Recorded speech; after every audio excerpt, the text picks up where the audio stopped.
Good evening again, and welcome. For those of you just joining, my name is Katie Banzer-Whittle, and I am Regional Director for Skinner Inc., one of the nation's leading auction houses. Skinner holds over 60 auctions a year, both live and online, in categories ranging from fine and decorative arts, jewelry, wine and spirits, modern design, Americana, and many others. We also provide appraisal services. Headquartered in Massachusetts, we have offices in Florida, Maine, and White Plains, New York, where I oversee the needs of clients in Westchester and Fairfield counties, as well as New Jersey, Manhattan, and all 5 boroughs. Thank you all for joining us for Skinner's first ever virtual whiskey tasting event, Distilling Value, Rare Spirits, and Estate Planning. A few housekeeping notes before we begin. On your Zoom screen, you will see some controls. There is a green bar at the top center of the screen to control display options, and a black band along the lower part of the screen for display audio settings and the Q&A graphics. Click on it to open a window where you can type a question for our speaker. We look forward to a lively question and answer at the conclusion of our seminar. I am pleased to introduce Skinner's very own spirits specialist, Joe Hyman. A leading authority in the field, Joe has curated a number of successful auctions featuring a variety of superior offerings, from unusual American bourbons to notable decades-old scotches, rare Cuban rums, cognacs dating back to the 1700s, and exotic gins. This evening, Joe will be sharing some stories of how he unearthed these exceptional finds while walking us through some samplings. Joe, I'll now turn it over to you. Thank you, Katie, and welcome to everybody. And if you haven't poured your tipples yet, I would suggest doing that now while I prattle on here for a moment. And if you have a glass of water at the ready, it's always good to stay hydrated, especially when alcohol is consumed. We've been trying to do one of these whiskey events for the heckling crowd down in the Orlando conference, but it's been taking too much time and effort to pull it off, and it looks like that it may take a village to raise a child, but it takes a pandemic to actually pull off a whiskey event for heckling. A lot of times I get involved with estate planning, estate liquidators, antique pickers, all types of things like that. And they bring me stuff that are cellar finds and whatever. Some of these things that we're sampling tonight were things that antique pickers found, and because they were compromised and whatever, they couldn't be sold. So they just said, here, use them as pour bottles. So typically I would take them to events and pour them for people and showcase things that we have available in our auctions. And there hasn't been any live events lately, so we decided we're going to do one here and now for the heckling people as well as the wider wine and spirits audience. Some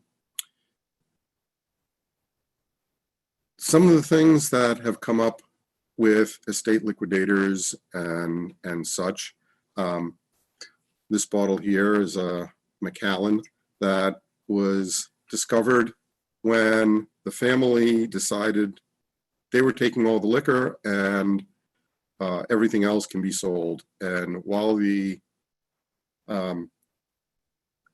professional was cleaning out the basement, they moved boxes and found 2 boxes of liquor. And lo and behold, they were 1960s vintages of scotch.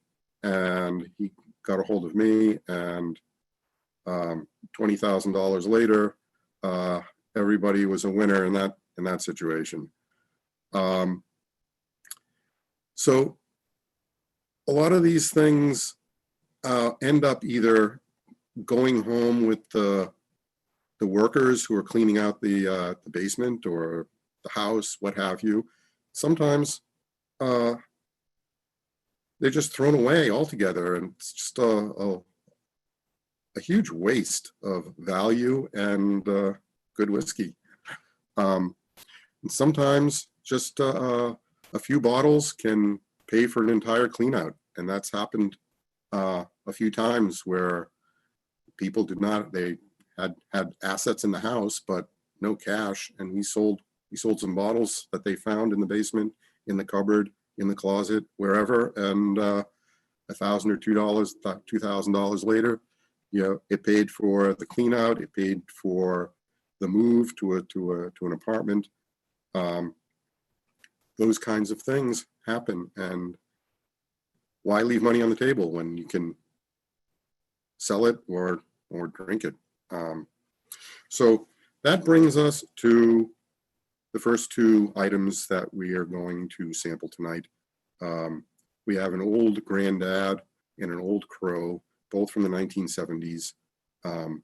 And we're going to compare and contrast them while we're sampling them, because you would think two Kentucky bourbons from the 1970s must be pretty much the same.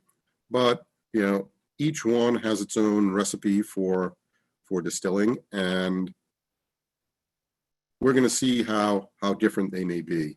And at the same time, we're going to try the two Chartreuse side by side as well, whereas they're also from different eras and different formulations. They're also very, very different. And it just shows that, you could have the same company making different products, and, each one is unique unto itself. So here we have the two glasses. Also, this is the bottle of Old Grandad. This here is the bottle of Old Crow. And putting the nose in the glass of the Old Grandad, I'm picking up more of the caramel, vanilla type flavors that you would get more from the new white oak that's used to age the bourbon in. I believe that this is probably a very high, I'm not sure of their mash bill, but it seems to be a very high corn mash. Bourbon has to be 51% corn. The rest, other grains, typically today, 5%, 8% malt is used to help jumpstart fermentation. The rest, most of the time, is rye. Sometimes you have wheat instead. The wheated bourbons, such as the classic is Old Fitzgerald, and its progenitors are the Wellers and the Van Winkles, as well as Maker's Mark is also a wheated bourbon, and it gives a different flavor profile than the rye would. The rye typically is a bigger, bolder flavor profile, spicier in ways, and that's what I'm picking up in the Old Crow. I think must have, again, I don't know what their mash bill is, but I'm picking up more of the spice, the clove, things that are a bit bolder and more upfront, and probably has to do with a higher rye content in the mash bill. Oh, let's sample them.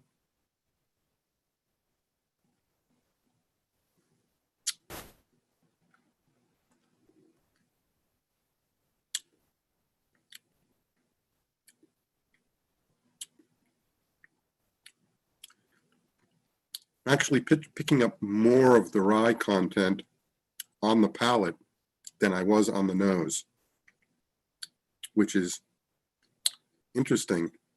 Usually the nose will give you a better idea of what the whiskey actually tastes like, and the olfactory senses tend to have a better attunement to what what things really smell and taste like. Just quick sip. Now the Old Crow.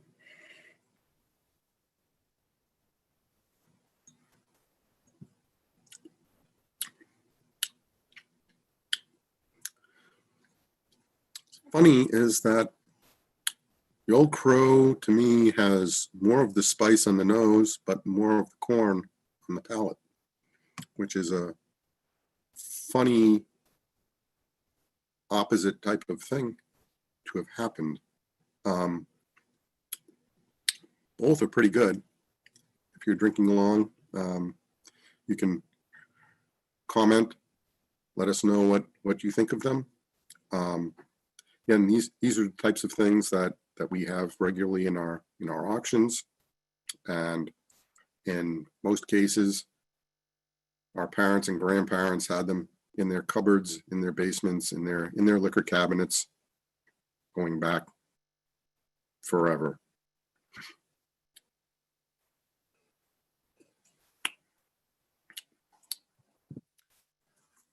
Quite good. So it's funny how these things come up and people find them and they're not sure, what they're worth, if they're worth anything.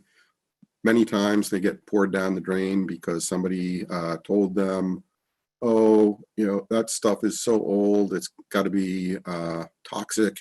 You better pour it out before it's, I've heard of whole cases of Prohibition era whiskey going down the drain, and a guy put them out in the garbage afterwards because, they're toxic. There must be ruined, must be poison.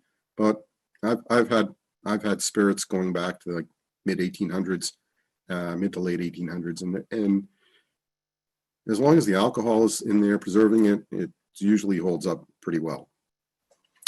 Funny how I had one guy who was passing by a garage sale, and he happened in on it, and he found against one wall inside the garage, there's a bunch of stuff outside. He's poking around, and inside the garage there's stacks and stacks of liquor boxes piled up, upwards of about 30 cases altogether. And he asked the guy, what's there? And he, oh, it's all liquor. Really? What do you want for it? The guy said, $100. Really? $100 for everything? Okay. Well, he took the $100 out. He paid the guy, went out and rented a van and picked it all up and brought it to me. And of the 30 cases or so, there were about 25 that were spirits. The rest were, pretty much not worth much. Some old wines that were probably ruined at that point, plus some old liqueurs that really don't have much value. But the rest primarily was bourbon and rye. And whiff bang boom, $50,000 later, the guy kind of won the lottery. And then a year later, the house owner actually called him back and said, hey, I found a few more cases. Are you interested? So he got those, and it was another $10,000, $15,000 worth of property. And planning wise, these kinds of things, happen. And, if somebody has it, why shouldn't they benefit from it? Another funny story was I was in somebody's house. They had some old liquor bottles. I looked them over, and it was a few $1,000s worth of old bourbons and ryes, and I think there might have been some cognacs and some other things, but it was a few $1,000s worth of stuff. And we are a full service auction house, and we have specialized auctions in many different collectible genres. And so I said, what else do you have? Let's see what else you have here. Maybe there's some other gems besides the liquor. I looked around and I took some photos of the furniture and some of the tchotchkes and things like that. And I showed them to our specialists back in the office. And while we were talking about the liquor and the other things, they mentioned that the grandparents that owned liquor stores back in starting in the 30s all the way up until like the 50s and 60s. I'm like, okay, and I took that little nugget and I put that in the vault for a while. And as we were winding things down, they said, "Oh, is that about it?" And I was like, "Well, do you have any firearms?" See, weird type of question to ask people. Hey, do you have guns? But funny thing is they looked extremely shocked and worried that like I was somehow an ATF person or something, that I was going to like rat them out and arrest them for having firearms. They said, "How do you know this?" Well, your grandparents had liquor stores. They obviously had some firearms. Well, as it happens, they did, and they were in the process of getting licensed for the sole purpose of transporting them to the police department legally so they could get rid of them. And we sent our military people over there and collected a few things for them because we do have a federal firearms license. And there were some okay pieces, and there were some nice old World War II era pieces, and they got another $4,000 or $5,000 out of that stuff too. So it just shows that you can find value in a lot of different things, and things that you might think that are not necessarily valuable or worthwhile pursuing to something that we can do as with our wide-ranging departments. So let's move on. We've got 2 glasses of Chartreuse, the yellow and the green. The yellow is from the 1970s. The green is from the 1950s. And whereas the 2 bourbons were the same proof, the Chartreuse are vastly different. The yellow Chartreuse is 40%. The green Chartreuse is cask strength 55. So be aware of that when you're smelling it, because you might get a big dose of alcohol up the nostrils, and when you taste it as well, it could be a little bit heavy-handed for some people who aren't used to cask strength spirits. So when I put my nose in the yellow Chartreuse, I mean, they're both herbal liqueurs, and they have their special recipes that they've had for hundreds of years. And originally it was the green, really. The Chartreuse Elixir was a much higher strength and concentrated, and it was used basically as a mixer, and you'd put a few drops into a tea or a tonic or something for medicinal purposes. But eventually it was bottled as a special thing by itself at roughly 55%. And later on, to make something lighter, they did the yellow version, which is much lower strength. But when I nose the yellow, as herbal as it is on the base layer, I'm picking up a lot of more floral notes.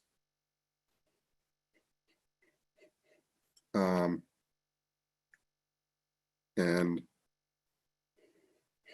the green is just really herbaceous, intensely herbaceous. Almost reminds me of grilling meats in Tuscany with like lots of rosemary and local herbs rubbed on it. Makes me want to fire up the smoker and inject this into some big roasts. But let's move on and sample them now and see what we get.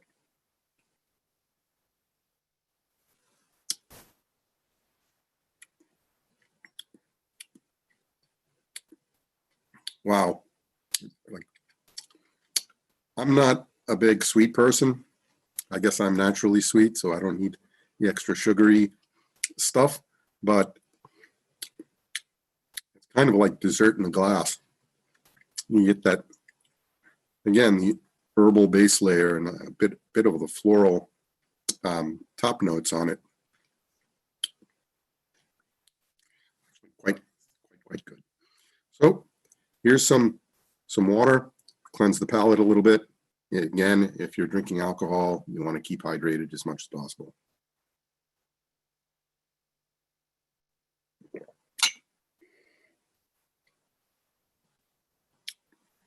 Now on to the green.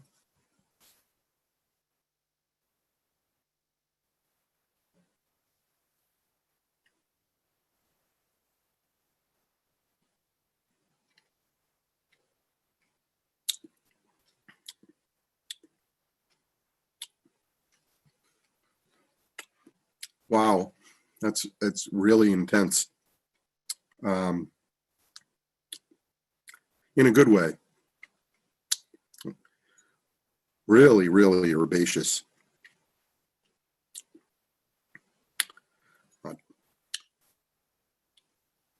Wonderful, wonderful stuff. As you know, the people who are big fanatics of Chartreuse say that it's the only spirit that gets better in the bottle. I don't know how true that is, but again, we go back to the bourbons, and I've sampled some things from now versus things from the past, and doing those side by side comparisons as well. And some of the events I've done where I've done Scotch from the modern ones, going back to like the 1970s, going back to the 1950s, going back even further than that, and seeing the evolution of the blending process and the even in the distilling process and the aging process. It all depends on the ingredients that are available, the wood that's available to create the barrels. But there is something, whiskey stops aging when it's taken out of the barrel, because a lot of the flavor, a lot of the color, assuming they don't put colorings in it, but a lot of the flavor, a lot of the color is coming from the wood.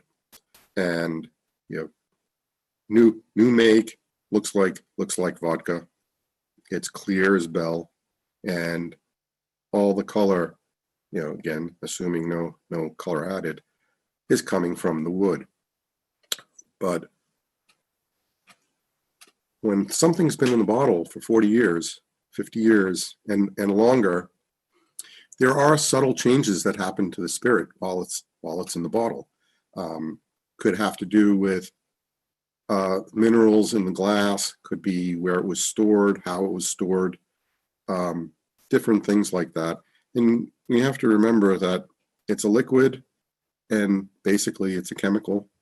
So there are certain elements that are going to have a half-life to them, and some of the harsher elements are going to fall away, and some of the other elements are going to get more pronounced. And when it comes to bourbon, the things that get more pronounced are the vanillas, the caramels, and some of the things that are the wood notes are going to get more pronounced, especially when you're talking about the white oak for American spirits. Then you're getting those caramel and vanilla notes, a little bit of citrus and or tropical fruits, as opposed to European oak, which is going to give more darker fruit flavors and or tobacco, cocoa, things along those lines. Prunes fruit compote. But the things in the American oak, like bourbons and ryes, some of the harsher elements, because rye once upon a time had a bad reputation that it was rot gut, but good old rye was actually pretty good, and rye was actually the American drink before bourbon was. Even George Washington distilled rye. So a lot of those harsher elements are going to fall away, and then some of those sweeter, mellower elements are going to get more pronounced. And that's really what you get in things like these. When you get into real old rye, that's when the difference can really show up. Old style rye is kind of like the Isla of American whiskey, so to speak, where when it's new, it's kind of raw and uninhibited, and as it ages in the barrel, and then later as it's conditioned in the bottle, and some of those heavy, harsh, potentially elements that are in the whiskey are going to soften and mellow over time, and that's what happens in the bottle. So I hope this was fun for people, and I think that we can do these things more going out in the future, and thinking already possibly another one in June. And if anybody has any questions or follow-ups after the event, you can always ping me and email me, give me a call, anything you like. And I guess we can open that up to questions and answers at this point. Great, thanks, Joe. So it was great hearing your stories from the road, and really appreciate you sharing the insight on the pairings. I think we definitely have some questions that we'd like to address now from our audience, and I want to encourage anybody who's watching to continue to write in with any additional questions. One question we have that is from somebody anonymous, so I'm just going to address them here and ask to maybe write in more detail because it might be helpful to Joe. They were asking if they could get a closer view of your collection back there behind you, Joe. So that's your personal collection, right? You're at home. It's just no, it's a backdrop. It's a green screen. Yep, just a green screen. So there you go. So Joe, how often do you taste an old whiskey brand bottle that's not as good as the current brand bottling? Wait. Can you repeat that one? Yeah, sure. How often do you taste an old whiskey brand bottle that's not as good as the current brand bottling?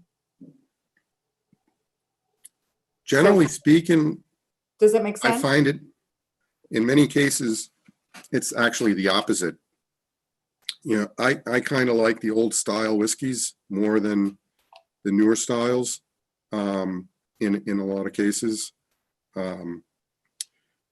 Sometimes you get things that change for the better.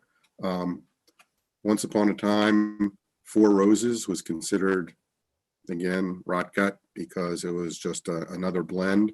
These days, the old Four Roses blends are actually doing well at auction. But once they went away from that and they went back to distilling straight, at least bottling straight bourbons, like things changed a lot. I'm kind of fascinated by their product line in that they've got different mash bills and different yeast strains that they use, and they're doing a lot more as far as front loading the flavor profiles as opposed to back loading with barrel management, and it becomes more about what they're putting in the barrel than just the barrel itself. But a lot of times I pretty much prefer the older styles. Again, maybe it has to do with having been in the bottle for a long period of time, but I think my predilection is primarily Scotch. So, I mean, there are huge changes in the Scotch industry over the last 50, 60, 70 years. Pretty much after World War II is when they started moving from the floor maltings to commercial maltings, with basically they're drying the malt over in, I guess, glorified coffee roasters, as opposed to using peat smoke wafting up through the floors to dry the malt. They're just using gas powered basically coffee roasters to churn it and do it in a quick and efficient way. That was like one thing that changed. They moved from coal-fired, direct fired stills to steam-powered, and it kind of changed the results. At one point, they had a very high malt content in the blended whiskeys, and then it slowly changed where now it's primarily high grain content and less malt content. The barrels management changed where coming out of Prohibition, American whiskey wasn't allowed to reuse their barrels, so they were selling the barrels to Scotland to age Scotch, and Scotch had been traditionally using old sherry barrels, and now they had cheap American barrels to fill their barrels. So the flavor profile from the white oak is different than the red European oak. So all these different things were happening in the Scotch business, and I've done a lot of tastings where live events where we've compared the current versus the older ones versus the much older ones, etc. And it's just a completely different thing. And just to me, to my palate, I prefer the older styles. And I'll just interject here. So that's your personal take on the taste of those bottles. Where's the market different in the age of those bottles? Where is the market different? How does it range? At auction. Well, I mean, if you can go into a local store and buy a name brand 12-year-old blended Scotch for $30, $40, $50. That same bottle that was produced back in like 1950s might be $150 to $200 at auction. Plus be paying $200, $250 net for that bottle. But it's if you drink them side by side, the new one off the shelf and the old one that came out of somebody's basement, they could be completely different items.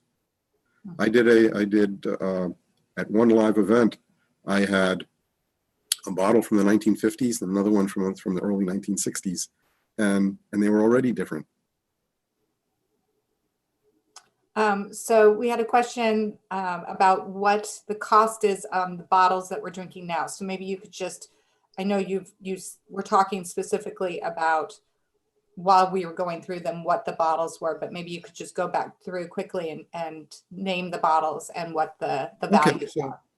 Here's a bottle of Old Grandad from the 1970s. It's 43%. It was, I think, roughly 1975.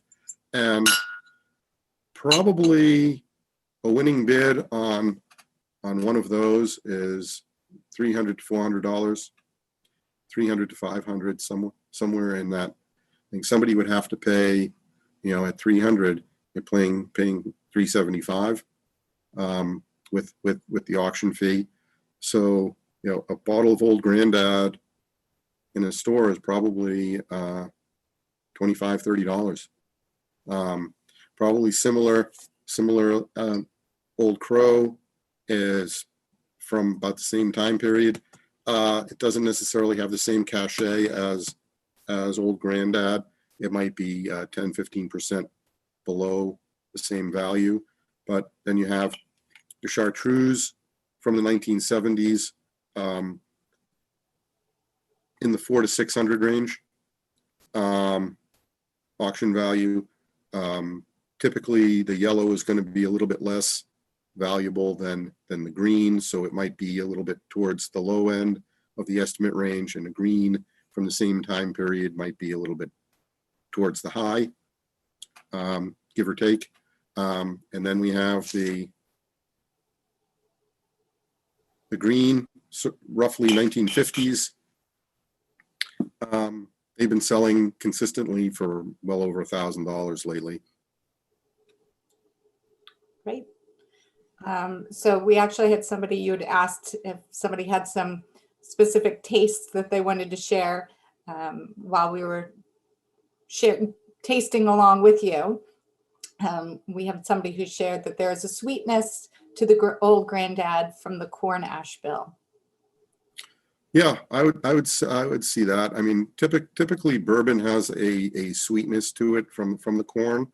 Corn whiskey is typically sweeter in general.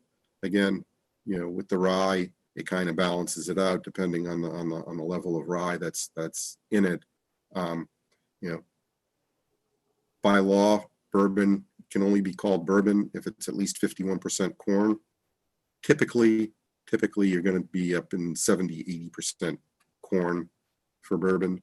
Some are going to be higher in rye, some will have the wheat, but you're getting a lot of sweetness from the corn, and you're getting some of that vanilla caramel sweetness out of the American white oak as well. So it kind of goes hand in hand, and it's not like the sugary sweetness that you're getting out of the Chartreuse. That's like syrupy sweet. As it's more of like a natural sweetness, kind of like when you're sauteing onions or something, and a certain sweetness comes out of it when you've rendered them down. They get sweet, even though it's not like a sugary sweet. That's kind of caramelization. Great. So, is there a way to tell if an old bottle has been ruined or spoiled if the seal has not been broken? Sure. Sometimes you'll see that when you hold it up to the light, it's not as translucent as it should be. I mean, I don't mean clear in like water is clear, but if you hold it up to a light or to the sunlight or something, you should be able to see that it doesn't have a lot of stuff floating around in it. If there are bits and gunk floating around in it, then chances are it's either turned, or there's a good chance that it's not very good anymore. As well, you're going to see sometimes you'll see cloudiness, and when the alcohol evaporates out of it, it can get cloudy in that it's not preserved anymore, and those things can actually be toxic at that point. But if it's got a decent fill level, and again up in the shoulder area of the bottle, and the liquid appears clear and there's not gunk floating around in it, then it's probably good to go. I assume that bottles have to be sealed to be worth money. Is that correct? We won't sell them if the seals are broken or the bottles are opened in any way. We don't sell them. Does that mean it doesn't have value? I mean, maybe you can find somebody that's willing to pay something for it, but to a large degree, the the full value of the bottle is one that's, a good fill level and it's sealed. So how would somebody go about getting a valuation on their bottle of whiskey? Well, if they can send us some photos and or description, or whatever information they have to give over, I'd be happy to evaluate for them. You can email us and we'll try to get back to them as quickly as possible. Right. What is the makeup of a Chartreuse? They say there are like 130 herbs in each one. What they are is their trade secret, and they don't tell anybody about that, so I wouldn't know. I believe that it's some sort of grain spirit is used to produce it, but what the herbs are and what exactly the spirit is that they've used to distill it, I wouldn't know. All right. They keep that stuff secret. So, Joe, what's your method of determining the age, bottling date of a whiskey? I have a number of bottles of J.W. Black from different decades and would like to figure out when they were distilled. Well, if they are, certainly if they are American released bottles, then they have tax strips on them, and we can determine, probably not an exact date, but we can figure out based on the type of tax strip, the serial number on the tax strip. Sometimes they'll actually have a tax stamp from an individual state, and those would be the telltale signs of like when it was done. In other instances, when you have let's say the Johnny Walker Black, sometimes they'd actually state on it that it was by appointment to the king or by appointment to the queen, and by those statements we can kind of figure out, because Queen Elizabeth was the second was coronated in 1953, and her father had passed away, George VI, in 1952. So if it says King George VI, we know it's roughly 1938 through 1952. If it says the late King George VI, we know it's in that 52, 53 period where he had already passed away and she had not yet been coronated. And it takes a year or two for the labeling to catch up on a situation like that. But if it says, by appointment to the Queen, then we know that it's after 1953. And those are some of the things. And in again, the bourbons would have the tax strips on them, and we can get an idea about that as well. And also in American bottlings, certainly the older bottlings, there are certain codes on the bottom of the bottle which will indicate the year of manufacture. And in larger brands like Old Grandad or Old Crow, where they're going through thousands and thousands of bottles at a time, you can be pretty sure that they're not using older bottles. They're pretty current. So you can get an idea of approximately when the bottle was produced, certainly the glass. And in cases of the Old Grandad, there's little marks in the corner that give you a trademark of when the label was trademarked. And again, this one has 74, and on the bottom it's also 74. But the bottom actually says 1975, so it's probably the label was produced late 1974. The bottle was produced in 1975, and then it was bottled in 1975. So there are different things based on the certain codes, and once you get further and further back, you have to go by the label design, which changes over time, and there are databases that can tell you approximately when a bottle was produced based on that. And then when you go back even further, there are certain indicators by not necessarily the bottle codes on the bottom of the bottle, but the style and manufacture of the glass itself. So does Scotch whiskey get better with age? Wine does, of course, but I hear Scotch doesn't necessarily get better, and often better to taste. It's better to taste it young. I think that's up to the individual. Old Scotch has been a thing for a long time. It's hard. It's a little bit too subjective to just make a blanket statement. I mean, some people like younger whiskey, and some people like older whiskey. It's different. Again. When you get the heavier types of whiskeys that have been in a bottle for a long time, some of those harsher elements are going to fall away, and it's going to become a lighter, not necessarily lighter because they were full bodied to begin with, but I guess the rough edges get sanded down by the time in the bottle, as well as it could have been aged a long period of time in the barrel as well.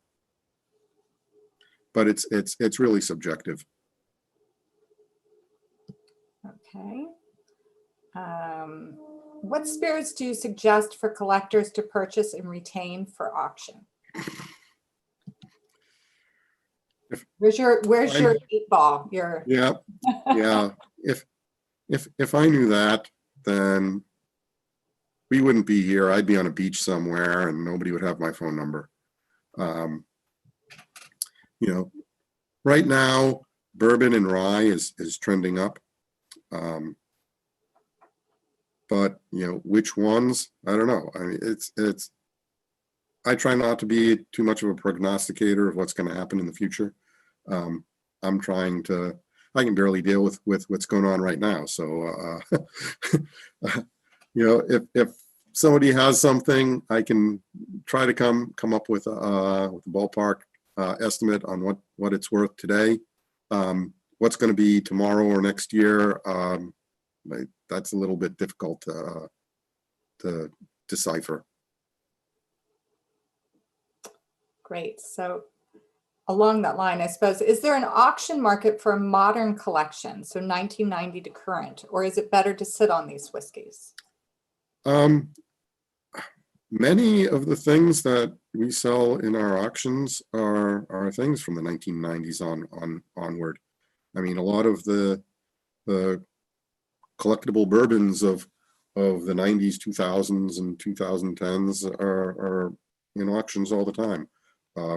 The Pappy Van Winkles and the Buffalo Trace antique collections and those things, and other stuff as well. So it's there's plenty out there, and these things come up for auction all the time. We've got an auction coming up in 2 weeks, and we got plenty of stuff even from 2020. So as whiskeys from around the world become known as valuable to the world, the hunting game is becoming harder and harder. Are there any sleeper spirits that you see commanding more in an auction setting going forward? Again, your crystal ball, please, Joe. Yeah,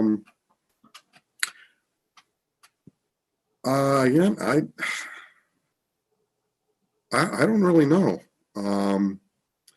I've been following trends that have been going on lately, and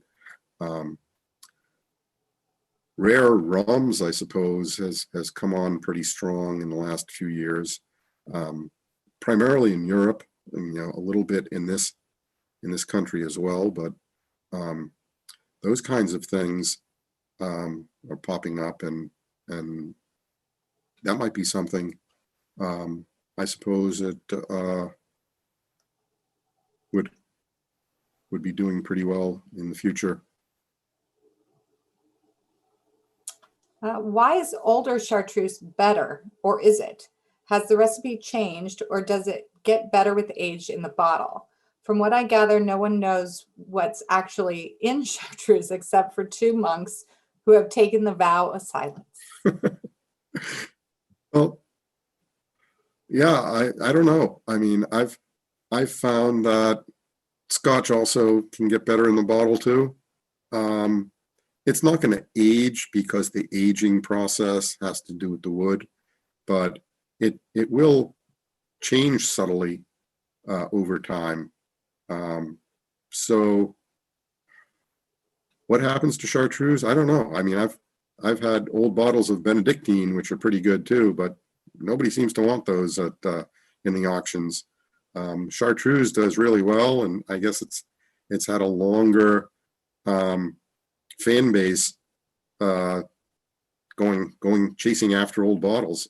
I mean, there were fake chartreuse bottles going 100 years ago, so I suppose that people knew that it was a valuable item even 100+ years ago when they're producing fake bottles. So I guess the people that like it know some secret that I don't.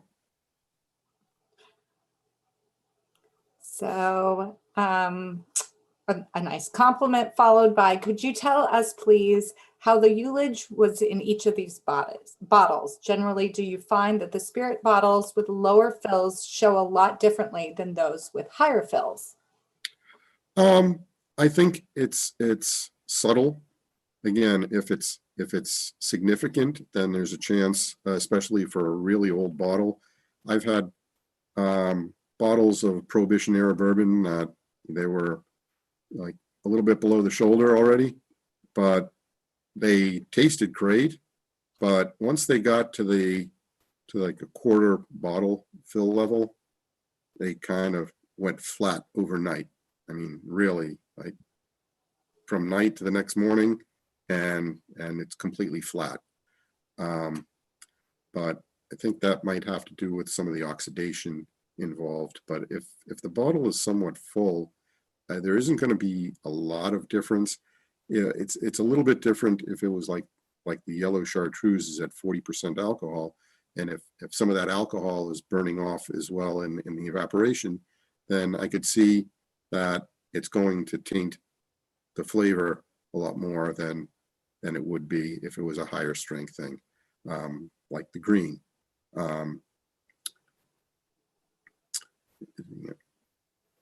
I guess again, if you look at the color of it, then I mean the clarity, you can tell whether it's probably good to drink or not. But once you get up to a certain level of alcohol content, then the change is going to be a lot more subtle than if it were, let's say, a wine bottle that lost 2 or 3 ounces or 4 ounces of volume. Then because of the alcohol content is so much lower, 12 to 15% or so, then I could see that having a much greater effect than it would in spirits. And along the same lines, the spirits will have they're much sturdier in as far as storage. It isn't necessary to have climate controlled and humidity controlled storage areas for spirits. Typically, as long as it's not like sitting in the hot sun, like in a window or something, then it's probably fine.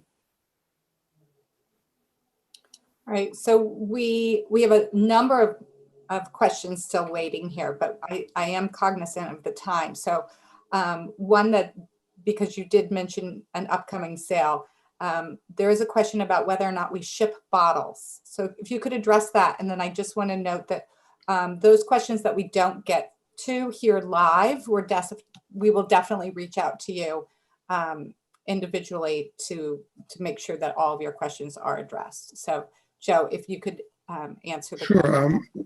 Shipping and just in We general. ourselves do not ship, but through our retail partner who handles the distribution of the auction bottles, we do have arrangements with a couple of third-party shippers who can handle that. And even on an international basis, certain areas of Asia, I think they won't ship to, but we've shipped to Europe and across the nation and elsewhere. Great. So that concludes our tasting event and our Q&A here. Joe, I want to thank you again for sharing your war stories and your pairing experiences here. It was very interesting, and for me, I'm sure it was for everybody else here attending virtually. And another plug of your upcoming sale. I encourage everybody to check out our website and to take what they've learned here tonight and happy bidding. So thank you to our audience. We're so pleased you could join us this evening. If you have additional questions that we were unable to address, I encourage you to reach out to us either about whiskey or other questions about the auctions process, buying and selling. Please email us at info@skinnerinc.com. Thank you again, and we hope you enjoy the rest of your evening.